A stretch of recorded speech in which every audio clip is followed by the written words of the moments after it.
The cost depends on how many treatments are needed, along with what other care that goes along with the treatment. Some patients, we also do spinal manipulation, acupuncture, cold laser therapy, electric stim. It's simply on a case-by-case basis. Insurance itself usually doesn't cover the cost of spinal decompression, though it may pay the office visit and the other therapies that go along with it. But we are very upfront about the cost, and we will sit down with you and explain all that, and you will know up front how much it will cost before we begin treatment.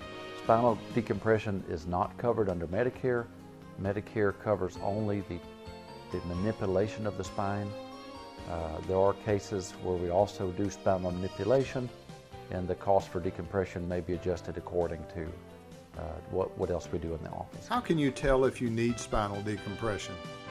How does spinal decompression work?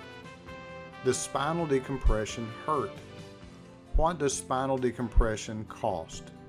All this and more are covered in several additional videos at www.spinaldecompression-faqs.com.